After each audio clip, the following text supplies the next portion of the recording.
příště si koupí osobní automobil. To nejde, jo? To je příliš velká změna. Za další, musí být jasně komunikováno tomu klientovi, kde se dozví o tom, že k té změně došlo. Kde se dozví o tom, že jednostranně mi ty obchodní podmínky někdo změnil. Jo? Takže tam může být napsáno na webových stránkách společnosti www.prvnisinohou.cz nebo v osobním e-mailu, který vám přijde jako zákazníkovi. Musí to být přesně stanoveno.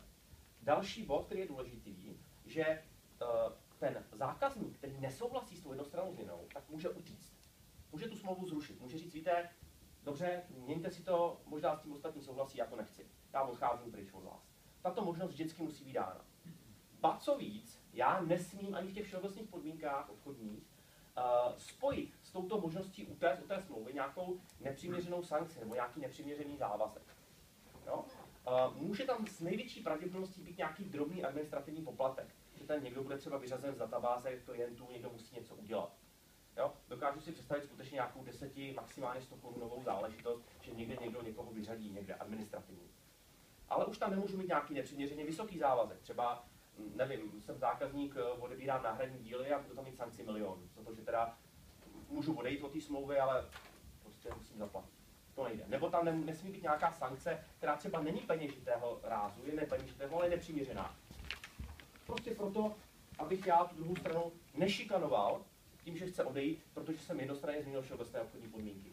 Tak by pravděpodobně neuspěla podmínka v obchodních podmínkách, kdybychom tam měli napsáno, že zákazník může odejít, ale musí 3krát oběhnout sídlo firmy a zaštěkat. Jo, jako, nic to v podstatě nestojí, ale je to trošku nepřiměřená sankce za to, že odchází. Poslední bodíček, takový malý, na který už nemáme bohužel moc času, tak se týká problematiky svěřenského fondu. Kolega Felenda tady tento institut už nakousl tou vložkou, že to není svěřenecký fond, ale svěřenský fond. To je, dámy a pánové, to je změna, která, když se na ní zamyslíme, tak proti ní diskuze o anonymních akcích je pohádka pro malé děti. Svěřenský fond je totiž jedním ze speciálních instrumentů správy cizího majetku a znamená, že podle nového občanského zákoníku kdokoliv z nás, ať už jsme fyzická osoba, ať už jsme právnická osoba, může vzít jakýkoliv majetek, peníze na účtu, movitosti, nemovitosti, cenné papíry, práva, cokoliv, a vložit tento majetek do speciálního svěřenského fondu, který není právnická osoba, je to pouze účelové sdružení majetku. A tento majetek, s ním se stane neuvěřitelná věc. Ten majetek se stává věcí ničí. Právně ten majetek nemá vlastníka. Tak, a teď co to znamená? Exekutoři, smůla. Věřitelé, smůla. Anonymní majetek. To znamená, já ten majetek si schovám, že ho nikdo nenajde už.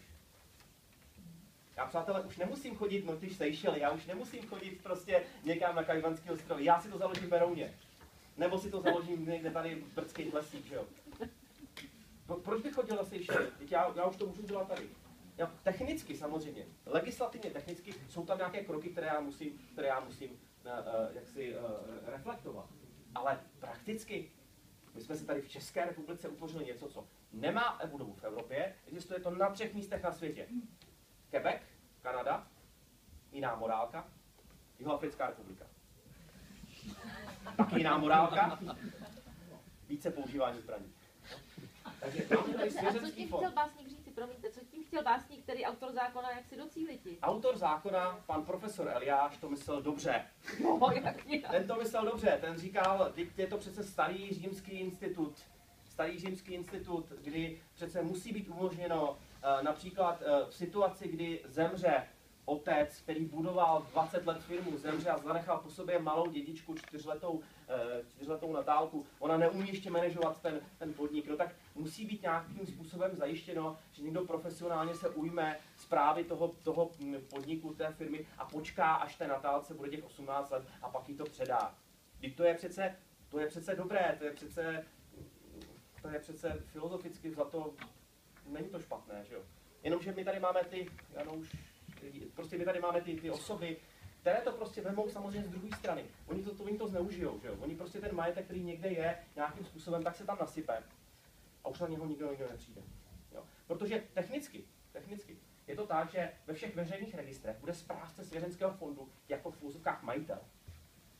Bude to ten subjekt, který, když bude policie, státní zastupitelství, soudy budou vyšetřovat nějakou trestnou činnost, tak budou podívají se a řeknou, aha, tak pan Vomáčka, jo, tak pan Vomáčka má to Lamborghini, který prostě někde, kdo ví, jak na něho přišli. Tak půjdou za panem Vomáčkou a pan Vomáčka řekne, a oni půjdou za ním a řeknou, to je vaše auto? A on řekne, ne, to není moje auto. A oni se zeptají, čí to je auto? A on řekne, ničí. A oni si chvilku budou myslet, že si z ní dělá srandu. Možná mu budou chtít dát i pokutu, že znevažuje soud. Pak se přečtou to příslušné ustanovení občanského zákoníku a zjistí, že má pravdu. Tak položí další záludnou otázku. Pro koho ten majetek spravujete? Tak. A teď se budou těšit na tu odpověď, jo? A ta odpověď bude, já ještě nevím pro koho. A oni řeknou, to si za mě dáte po druhý srandu. A v tom statutu ale skutečně může být napsáno, že ten správce toho svěřenského fondu rozhodne dle své vlastní vůle bez časového omezení, pro koho majetek spravuje. Čili oni přijdou za ním a řeknou, pro koho majetek spravujete, a on řekne, ještě nevím, přijďte příští úterý. Policie přijde příští úterý, zeptá se, dobrý den, už víte, pro koho spravujete majetek, a on řekne, ještě nevím. A takhle tu hru můžou hrát, než dojde k výměně policejního vyšetřovatele, protože se z toho zblázní. No. Takže svěřenský fond je poměrně zajímavý instrument, který může mít ale samozřejmě i bohulibé účely. Pozor, bohulibé účely. Bohulibým účelem může být například situace, kdy v rodině fungují určité rozpory. Máte třeba potomka, který je v takovém tom věku, že místo chleba radši jí perník. No, prostě nějakým způsobem se dostal do věku, kdy potřebuje prostě peníze proti třeba vůli rodičů. A je potřeba ten majetek předtím ukrýt, ale ukrýt ho tak, že já pro boha, já ho ní nepřijdu, já ho nebudu převádět někam na nějakého kamaráda nebo na někoho, kdo mi pak jako ten majetek střelí někam dál, já o něho přijdu. Jo. Já prostě potřebuju ten majetek zajistit. Zajistit si ten rodinný klenot, prostě tu vilu, nevím, sbírku známek, nevím, prostě majetek, který opravdu já dlouhodobě užívám a potřebuju ho a prostě nechci být ohrožen tím, že zrovna můj syn má telecí léta. Takže já ho převedu do toho svěřenského fondu. Svěřenský fond nebo správce uzavře se mnou samozřejmě zpětně nájemní smlouvu nebo nějakou užívací smlouvu, případně pacht se mnou uzavře. A nějakým způsobem ten majetek dál užívám. Jakoby se nic nestalo. Já si ho vyndám z pravý kapsy a dám se do levý kapsy. A tím to končí. Ale právně už se nikdy ten majetek neprodá, nebo respektive je tam ta ochrana tou dobrou vírou v tom smyslu, že ten majetek prostě ten syn mě nemůže v tomto nepříjemném věku, něho nemůže nějakým způsobem za zádama v podstatě ukrást. Jo? Takže určitě. Odklonit. Jsem se, pane Maršile, bál, že se zeptáte. Jo? No, takhle, samozřejmě nakládání s majetkem, který spadá do společného jmění manželů, se týká i založení svěřenského fondu. To znamená, jak to říct na rovinu. No, když budete féroví, tak řeknete manželce, já bych chtěl založit svěřenský fond, který se bude jmenovat Utíkám před manželkou. Ten název toho fondu skutečně může být libovolný. Ona vám, pokud nebude nepříčetná, tak vám to nepovolí samozřejmě. Pokud to uděláte za jinými zády, tak se dostáváme do zatím judikaturou nevyřešené situace, kdy samozřejmě v principu ta manželka má právo namítat, že ten majetek ušel jaksi z toho společného jmění bez jejího souhlasu. To je všechno v pořádku. Nicméně prakticky, co se bude dít v tu chvíli? Ten majetek jakoby nikomu nepatří, ten je v tom fondu. Takže já si myslím, že tohle to může být docela problém do budoucna, protože ten občanský zákoník vůbec to neřeší. Celý svěřenský fond, všechny paragrafy, které tam jsou, tak jsou takzvaně dispozitivní, to jsem neřekl na začátku. Nový občanský zákoník, všechno to, co jsme tady říkali, tak může být úplně jinak. Že nový občanský zákoník vlastně říká, víte, vy si to můžete upravit, jak chcete. V podstatě toto je pouze návrh, jak by ty vztahy měly vypadat. Samozřejmě tam limity jsou, dobré mravy, jaksi veřejný pořádek, nebo tam, kde je vloženě zákon, zakazuje se odchýlit. Jo. To na některých ustanoveních jaksi funguje. Ale obecně tento svěřenský fond je plně dispozitivní a skutečně může být od něho odchylka úplná. A dá se to toho svěřenského fondu vrátit zpátky? Samozřejmě.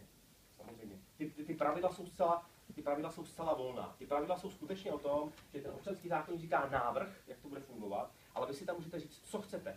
Vy si můžete upravit pravidla managementu toho správce. Jo? Vy dokonce můžete ten svěřenský fond založit jako alternativu k obchodní společnosti. Proč se zabývat nějakým obchodním rejstříkem? Proč platit nějaký základní kapitál? Být tu korunu, ale to nevadí. Proč to dělat? Svěřenský fond ex lege ze zákona může být založen i za účelem podnikání. Tak já mám úplně jednoduchý způsob. způsob, jak dneska začít podnikat. Já si založím svěřenský fond, za nic neodpovídám, za nic neručím, vložím tam majetek, ten nikomu nepatří, nikdo mi ho nemůže vzít. A co daňově? Daňově je to stejně jako SROčko. Aspoň teda podle kolegů z daňového oddělení. Možná se za pár minut dozvíme něco jiného, ale já jsem to diskutoval s kolegy a oni říkali, že to je stejné jako SROčko.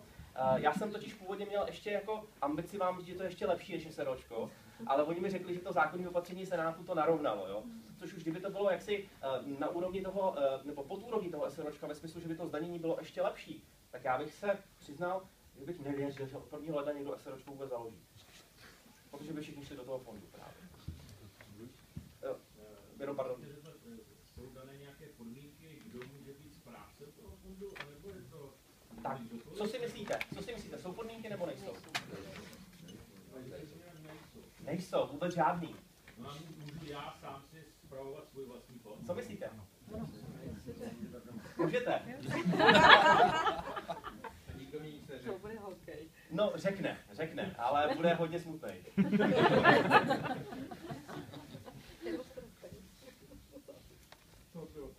Dostavili jsem tak. Kolik osob může ovládat tento svěřenský fond? Je to taky libovolné? Co myslíte? Je to libovolné.